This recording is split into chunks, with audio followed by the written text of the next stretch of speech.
Bienvenidos a Cruce de Palabras por Telesur.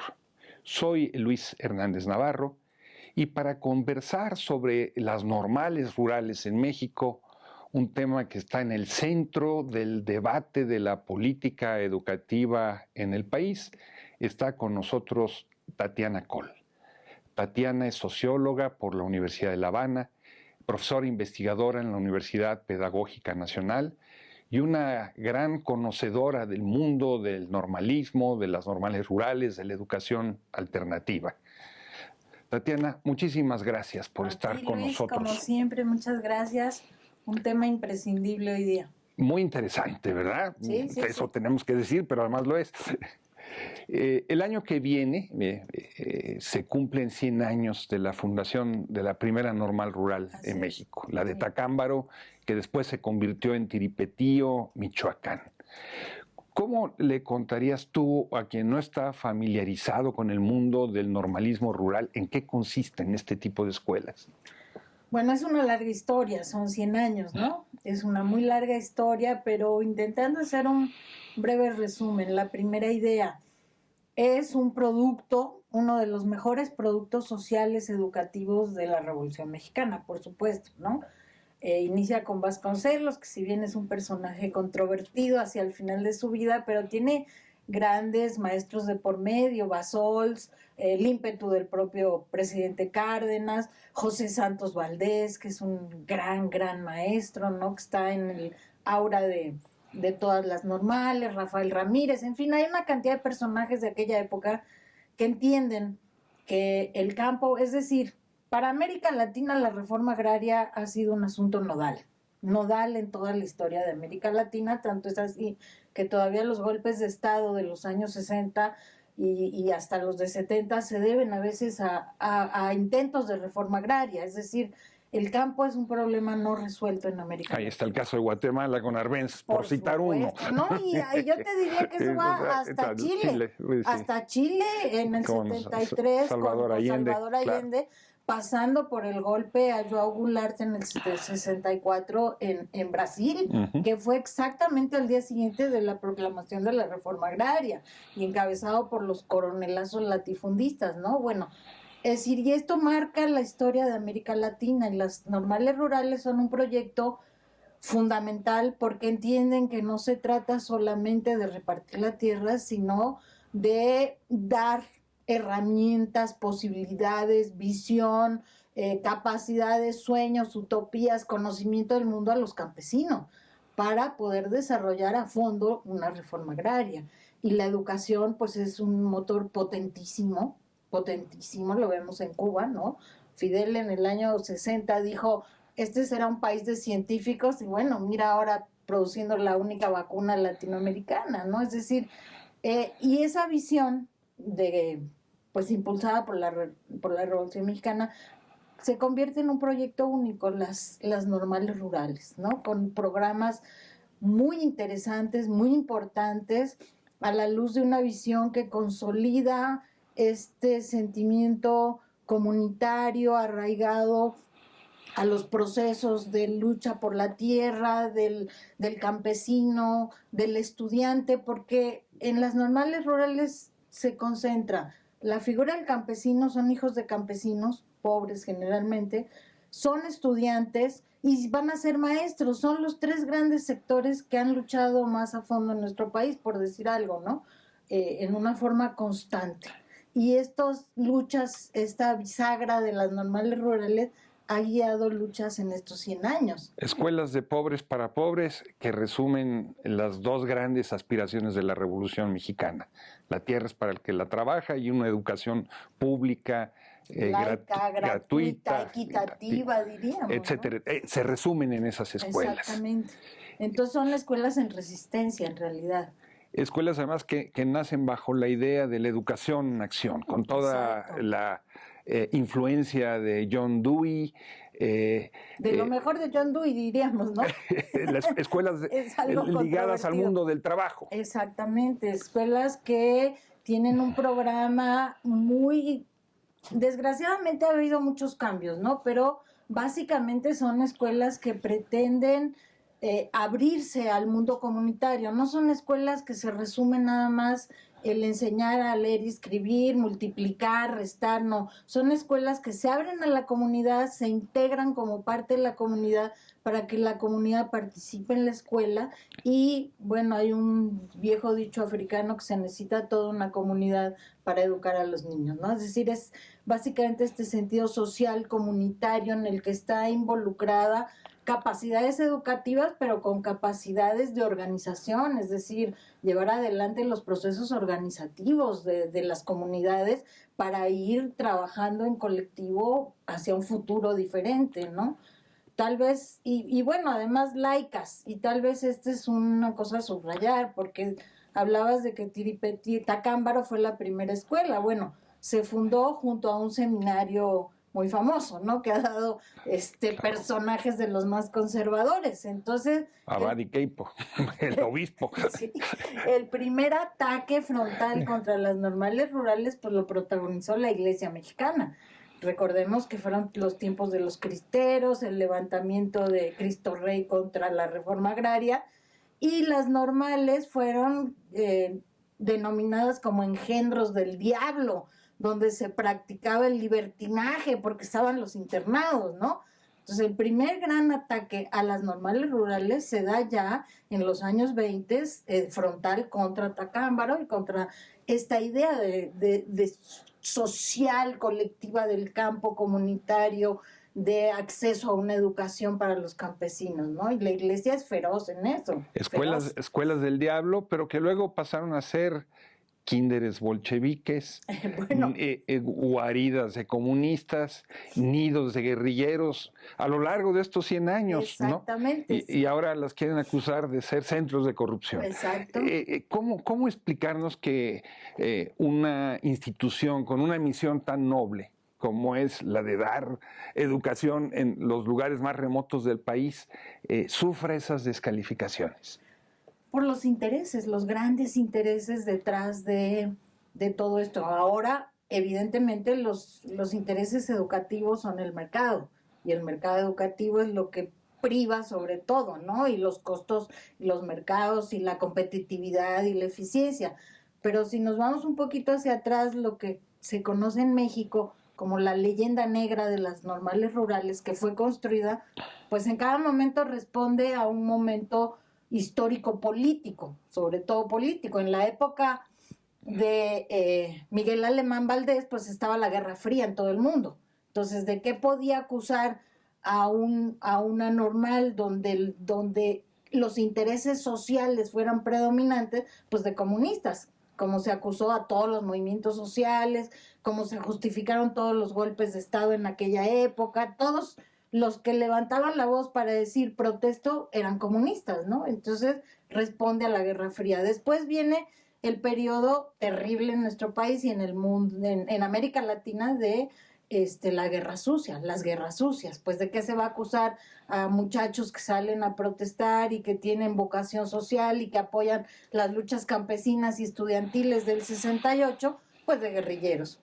Y bueno, hubo, claro, compañeros formados en la normal rural con ese profundo sentimiento de apoyar la evolución social, de reclamar los derechos de los campesinos, que vieron que se cerraban todas las puertas frente a la brutal represión y pues tomaron las armas, ¿no? Como Gamis, como Lucio Cabañas, como Genaro Vázquez, ¿no? Entonces, bueno, pero de una manera absolutamente justificada en las luchas sociales. Esta etapa, bueno, y en la época de Díaz Ordaz se cerraron la mitad de las normales rurales de un golpe y porrazo. Estamos hablando de Díaz Ordaz, 1964-70. Sí. Le toca después el movimiento del 68. Exacto. Y en Garza con Echeverría, que desata la guerra sucia contra todo el movimiento guerrillero, ¿no? La última etapa, digamos, de esta leyenda negra, pues viene ya más para acá, en el que empiezan a ser nombradas como entelequias de un pasado populista, ¿no? Ajeno a toda posibilidad competitiva, eficiente en el mercado. Y entonces se confrontan a todos estos burócratas, tecnócratas, que los empiezan a acusar de lo único que se les ocurre, que es de corrupción, que es absurdo, ¿no? Porque no manejan recursos. No, porque lo que están pidiendo normalmente es un mínimo de recursos para sobrevivir, ¿no? Es decir, y salen a botear para poder hacer sus prácticas, salen a botear a las calles pidiendo apoyo de sus propias comunidades para tener materiales didácticos, es decir, es casi como un voluntariado lo que hacen los muchachos, ¿no? Y que para sostener esta idea de estas escuelas. Tatiana, estamos hablando de que los jóvenes que estudian en estas normales pertenecen a la que es la organización estudiantil más antigua de México, fundada en 1935, Federación de Estudiantes Campesinos Socialistas de México. Así es. Eso de hablar de socialismo desde hace unos años puede parecer... Pues yo te diría desde Miguel Alemán, que se acusó de comunistas, ¿no? Es decir, siempre genera escozor, siempre genera esa falsa excusa de que el socialismo, pues hoy día se ha convertido en un fracaso histórico, ¿no? Con el derrumbe del socialismo. Ya han hecho tabla rasa de un montón de principios centrales de autores como Makarenko, Pistrak, incluso el mismo Vygotsky, que estuvo de moda hasta los años 60 con el constructivismo y toda una serie de teorías pedagógicas muy importantes.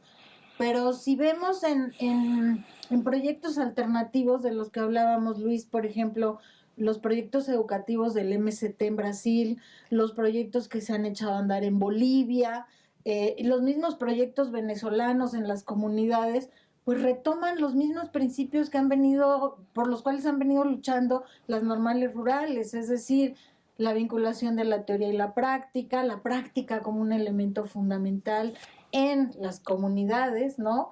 El desarrollar el vínculo escuela abierta-comunidad, el desarrollar la escuela-trabajo, es decir, los muchachos tienen que formarse en el trabajo campesino, una serie de principios que son centrales para la formación en una escuela alternativa que pretenda, lo que decía finalmente Freire, un sujeto activo, consciente de sí mismo y de su papel en el mundo, en este mundo brutal que estamos viviendo, devastado por las transnacionales, devastado por todo lo que estamos viviendo, el cambio climático, ayer el informe de la ONU que ya estamos en el borde, ¿no?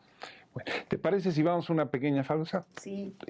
Amigos, amigas, volvemos en muy breves instantes. No se vayan.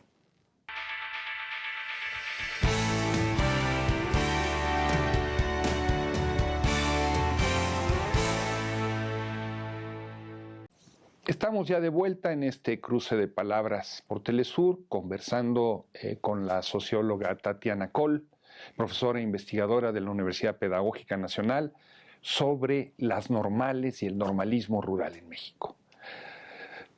Tatiana, muy recientemente acaba de haber un gran conflicto en el sureste mexicano, en el estado de Chiapas, donde los muchachos de una de las escuelas normales rurales, Macumatzá, fueron salvajemente reprimidos por la policía. A las muchachas, los policías abusaron sexualmente de ellas, las toquetearon, las desnudaron. Un gran escándalo que pareciera que no ha trascendido suficientemente. ¿De dónde viene ese conflicto? ¿Cómo explicarnos ese origen y ese uso desproporcionado de la fuerza pública con muchachos que son estudiantes a fin y a cabo? Sí, es increíble cómo todos los gobiernos, hasta el actual, han venido escalando conflictos que tienen una resolución muy sencilla. Es decir, los estudiantes salen generalmente en los periodos de inscripción a volantear, a pedir recursos, porque escasamente se sostienen. Voy a dar un ejemplo que lo estuve pensando. El gobierno de Peña Nieto y Calderón, sobre todo, negociaron con empresas privadas construir penales de seguridad. En esos penales de seguridad el gobierno está pagando 4,500 pesos diarios por preso. En las escuelas normales rurales el costo que se conoce es de 150 por cada estudiante.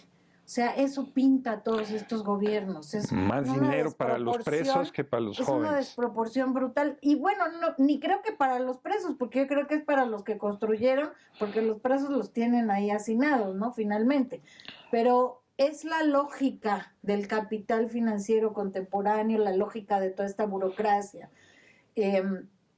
Los muchachos salen en esta ocasión, bueno, salieron igual, tenemos el referente histórico de Ayotzinapa.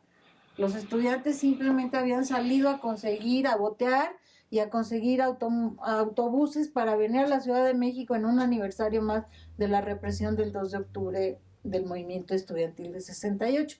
Y la bestialidad que cayó sobre ellos es innombrable, es decir, 6 asesinados ahí in situ y 43 desaparecidos, ¿no?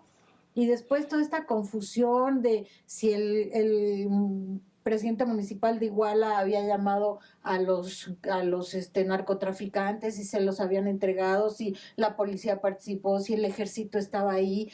Todo esto es realmente un absurdo, ¿no? Y México sigue presentándose como una democracia en el mundo entero, etcétera. En esta ocasión los muchachos pues salieron a algo elemental, salieron a pedir que el examen de ingreso no se hiciera por computadora porque son hijos de campesinos y si hay un estado sumido en la brecha tecnológica, en la brecha de pobreza, en todas las brechas, digamos, pues es Chiapas, ¿no? Entonces, ¿cómo van a hacer los chavos el examen si no tienen computadora? Y no tienen recursos para ir a un internet y alquilar la computadora, en fin, todo esto. Y pedían simplemente que se les aplicara el examen presencialmente. De ahí la respuesta automática del gobierno de Chiapas, de una represión descomunal. No podía concebir que se les hiciera el examen presencial, algo tan elemental, tan básico, y tiene que lanzar esta ondonada de represión absurda, tiene que generar una escalada con un despropósito total y completo. Entonces, hay como un condicionamiento político inmediato en cuanto los muchachos salen a pedir algo, la respuesta es violenta, inmediata, no hay forma de diálogo, no hay forma de comprensión de su situación, y esto ha venido prevaleciendo durante muchos años, ¿no? Entonces, y cambia el gobierno, pero la desproporción y el ataque político es el mismo, ¿no? Casi todas las escuelas normales rurales, excepto esta de Chiapas, por una historia particular del año 2003, con el gobernador Pablo Salazar, cuentan con un internado, por lo menos desde la década de los 30, y cuentan con comedor colectivo. Y hoy comienza a hablarse de la posibilidad de que se disuelva tanto el internado como el comedor, y en lugar de eso se den becas individuales y se alquilen cuartos en casas de la comunidad, etcétera, etcétera. ¿Qué importancia tiene para estas escuelas, Tatiana, el internado y el comedor? ¿Por qué lo defienden tanto? Bueno, tienen una importancia nodal, o sea, las escuelas normales rurales con la estructura que tienen, con la responsabilidad que asumen los propios estudiantes sobre su formación, porque en las escuelas normales hay 5 ejes. Uno solo es responsabilidad de los maestros de las normales. Los otros 4, que son el eje de formación social política, el eje de educación física, de deportes, el eje de producción agrícola y el eje cultural, están en manos de los estudiantes. Ellos organizan toda esa parte indispensable en cualquier institución de educación superior para dar una educación integral.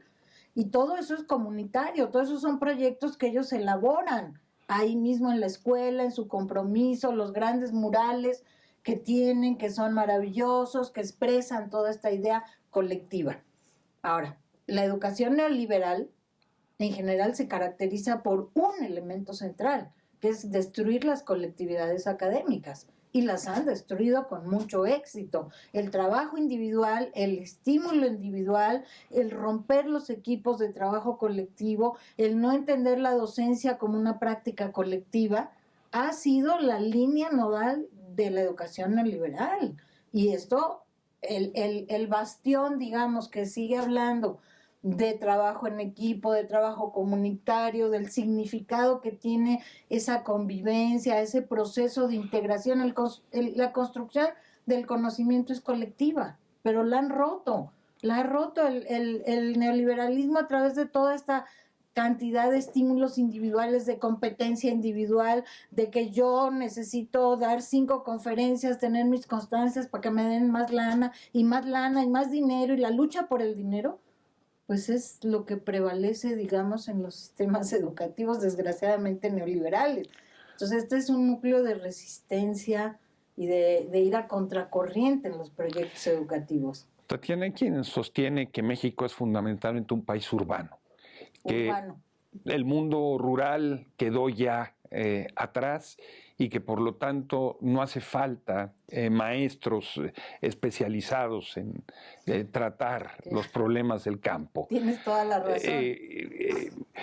Esta argumentación pesa para desaparecer las normales rurales. Claro que pesa, y además es parte de... A ver, yo te diría, la principal característica del sistema educativo contemporáneo en México es la desigualdad estructural.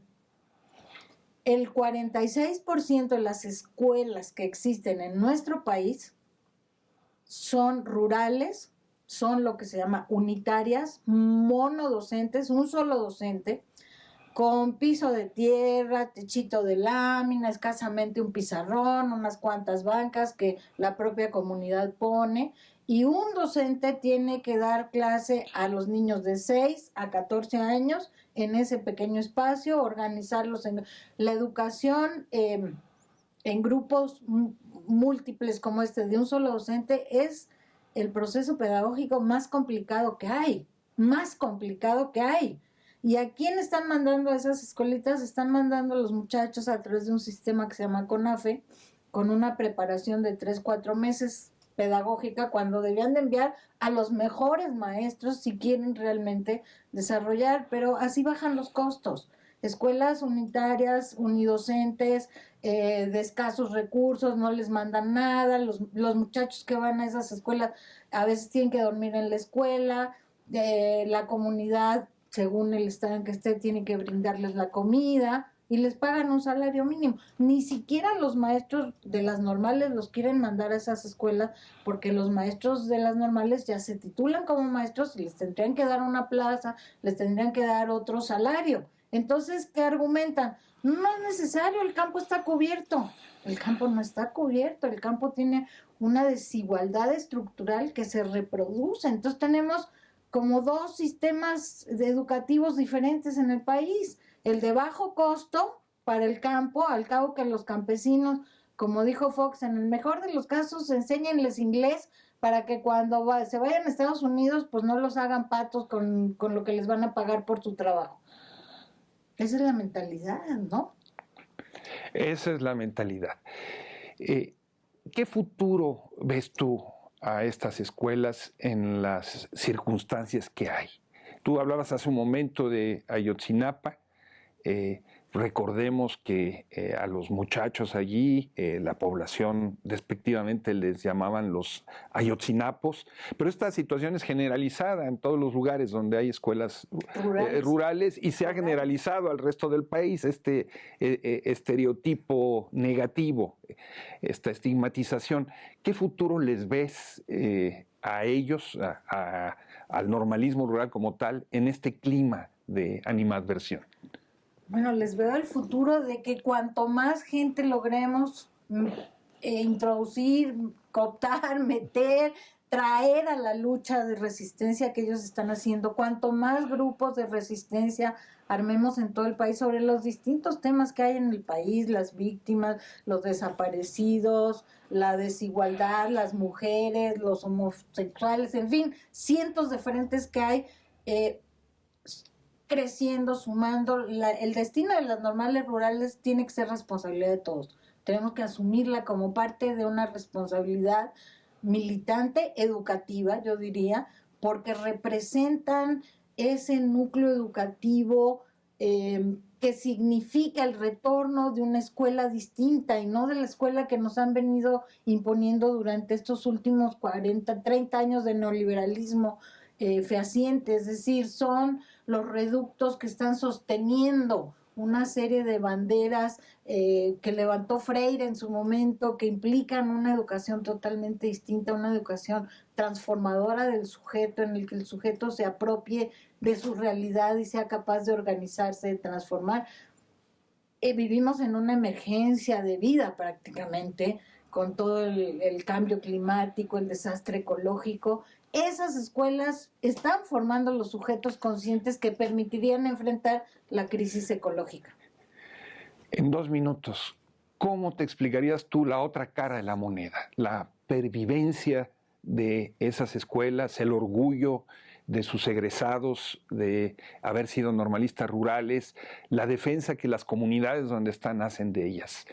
En 2 minutos, ¿cómo? En 2 minutos rápidamente, pues yo creo que es la impronta social, es decir, son muchachos que están vinculados a sus comunidades, son comunidades que siguen luchando por sus espacios, ahora ecológicamente, por sus bosques, por sus siembras, sus milpas, su forma de vida, y aunque sea una forma de vida en pobreza, porque muchos están en una gran pobreza, pero son formas de vida humanizadas, comunitarias, sociales esencialmente, y es lo que les da esa enorme vitalidad. En el resto del mundo vivimos para consumir, para tener carros, para tener más dinero, para devastarnos como sociedades.